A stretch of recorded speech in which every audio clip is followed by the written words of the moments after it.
Welcome back.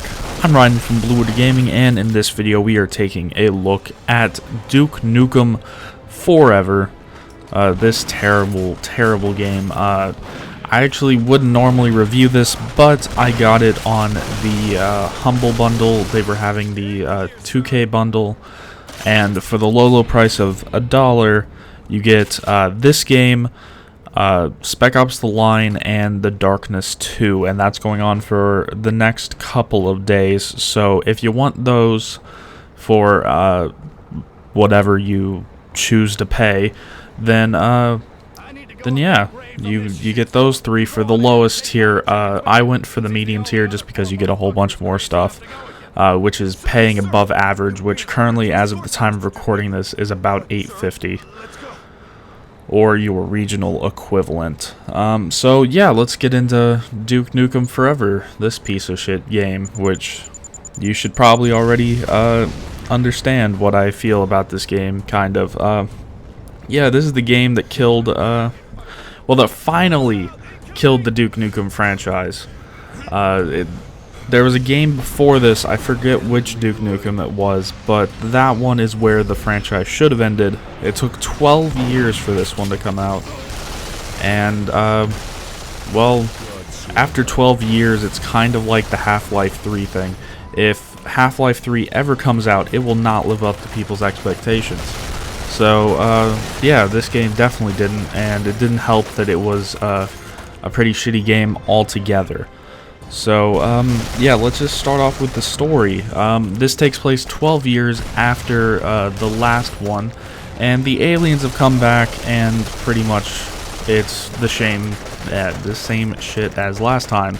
You shoot a whole bunch of aliens, you repel the invasion, simple shit. Duke Nukem shit. So, yeah, really simple story. You just go from one place to another, destroying, pretty much countless waves of aliens along the way, and surprisingly, everything in this world, it seems like, is named after Duke Nukem at some point, because he has the Duke Tower, the Duke Dome, there's a Duke Burger, which is a fast food franchise, if I can speak properly, in that world. Yeah, just whole bunch of shit. So next, let's move into the sound, because that's the next thing that you'll forget about really quickly. The guns, they don't sound weak. That's a plus side, but they sound super generic. I'm saying, like, even more generic than the Call of Duty gun sounds. This is so generic that I've probably heard these gun sounds in another game before, and yeah, it's not very good in the gun sound department. I did almost forget, all of the laser weapons in the game actually do sound really weak.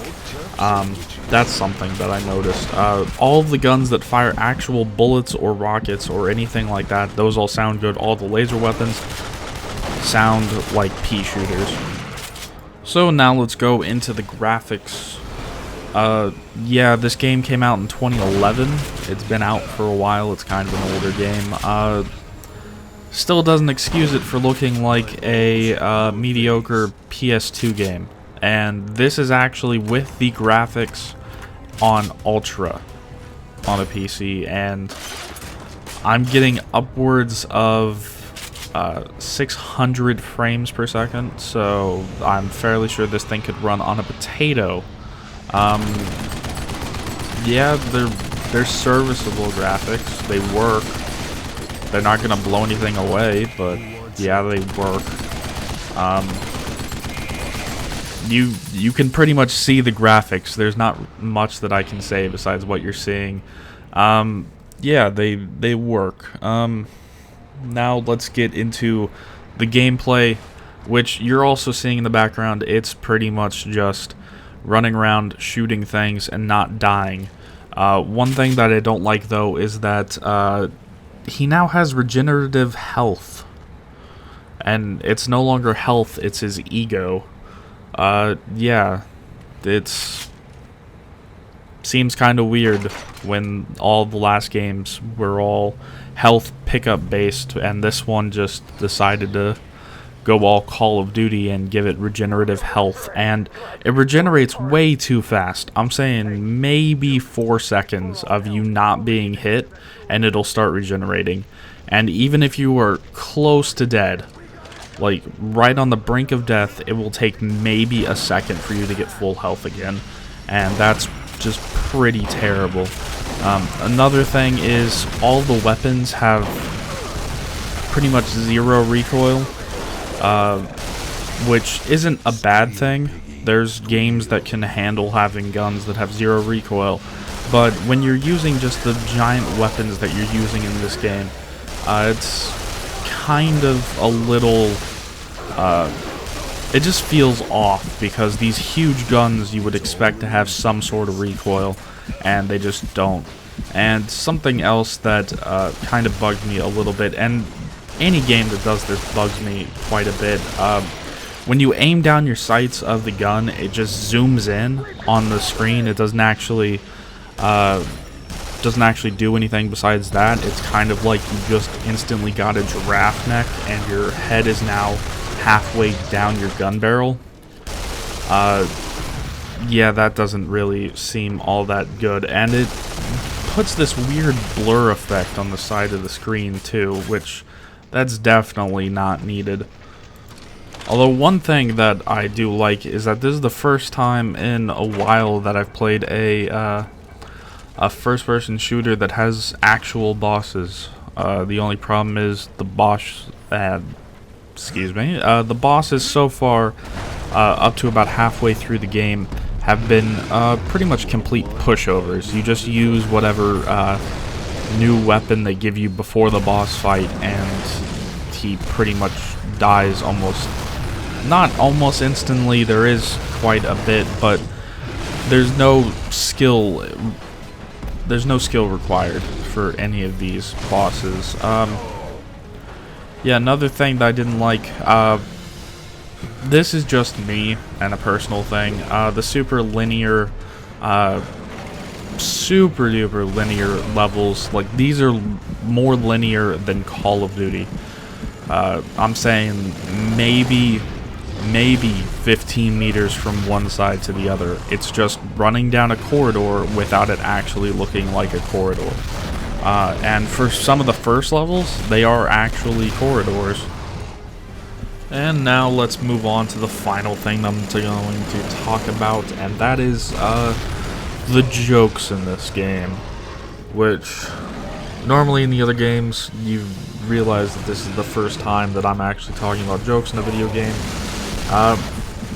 Because of how bad they are in this one. Like, they are god-awful. Like, these are jokes that are written for hormone-raging 14-year-olds. And it's even worse than that because they feel like they were written by 12-year-olds trying to impress the hormone-raging 14-year-olds.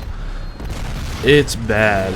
Every single joke in this game is some sort of sexual joke, and they pretty much 99% of the time fall flat on their face. I have not laughed at a single joke in this game once yet, and I don't think I'm going to in the rest of the time of this game.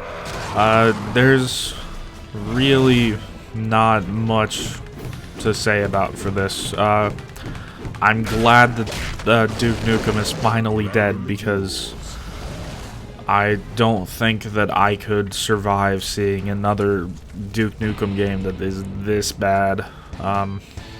Thankfully, though, the franchise is dead, and this is what killed it.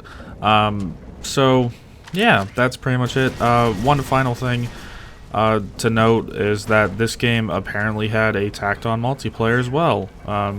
Also, if you're looking for replay value, it's not here. So, yeah, that's pretty much it for Excuse me. Yeah, that's pretty much it for Duke Nukem Forever.